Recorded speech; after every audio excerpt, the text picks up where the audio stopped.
Oba Adekunle Ayedero, the 34th king of Ilufemiloye, had ruled for 49 harvests. He was wise, just, and deeply respected, but he carried a burden unknown to the people.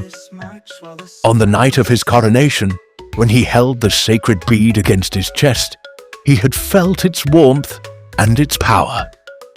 It was said that whoever kept the bead would never fall in battle or lose respect.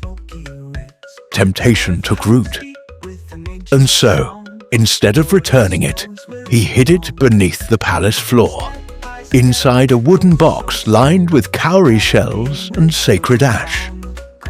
Years passed, the crops grew, the people flourished, but strange things began to happen. The ancestral drums stopped beating on their own. Children born after the king's 20th year began to suffer strange illnesses. Rain avoided the kingdom for months at a time.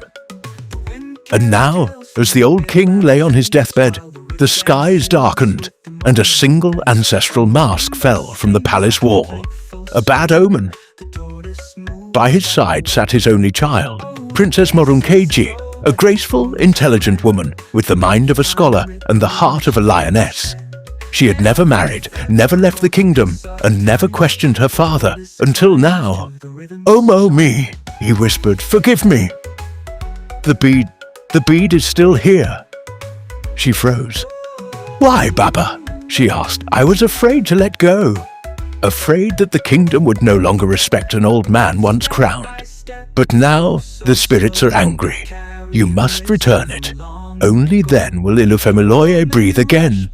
With tears and trembling hands, Morunkeji bowed and promised, "Baba, I swear on our ancestors, I will return the bead even if it costs me my crown or my life." When the king passed, the people mourned, but the chiefs were eager to crown his cousin, Prince Oladapo, a greedy and arrogant man with little regard for tradition. Morunkeji acted fast.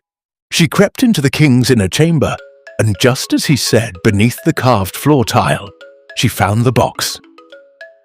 Inside was the glowing red bead still warm, but the path to the shrine of Okaes, where it must be returned, had long been lost.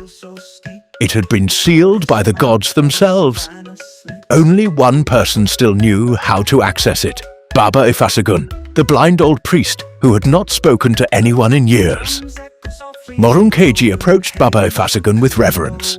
"I come in humility," she said. "I wish to return what was taken." The old man, though blind, looked as if he could see through her. "You do not find the shrine by walking," he said. "You find it by proving yourself." She must pass 3 spiritual tests. 1. The test of silence, Hadakeje. She was led into a cave where hundreds of voices echoed, her father's, her enemies, even her own fears. They screamed lies, doubts, and anger. She was told, "If you speak, you fail." For 3 days, she sat in darkness, lips sealed. Only when the last voice faded did the door open. 2. The test of sacrifice, Ibo. Next, she stood before a white rooster and a bowl of sacred water. The spirit said, "Give what you love the most." She took off her royal sash, removed her golden bracelets, and even her mother's sacred comb, which she always carried. She placed them at the rooster's feet. The rooster crowed once and vanished. 3. The test of truth, Rotan Otito. Finally, she stood before a giant mirror.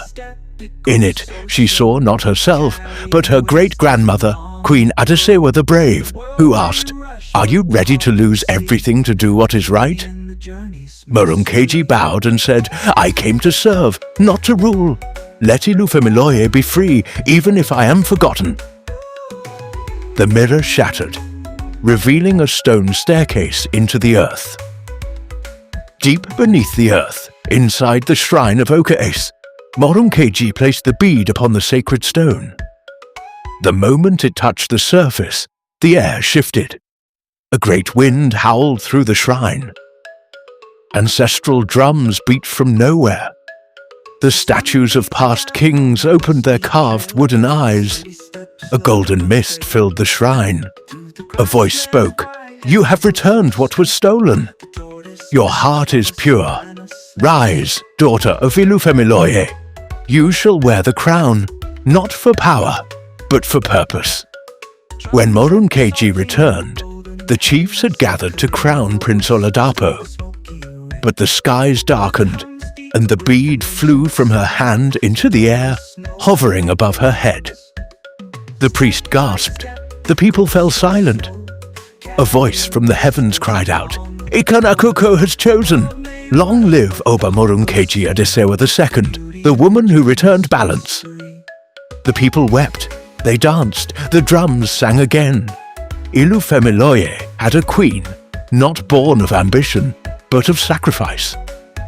To this day, in Ilufemiloye, no ruler is crowned without first honoring Oba Morunkeji's vow. Return the bead, return the balance. And every girl in the land is told, greatness is not always loud. Sometimes it whispers through truth, through silence, and through courage. Moral lessons. Culture is not just about wearing beads and dancing, it is about honoring the spirit of your people. Leadership is sacrifice, not a title. The truth, though hidden, always fly. Moral lessons. Culture is not just about wearing beads and dancing. It is about honoring the spirit of your people.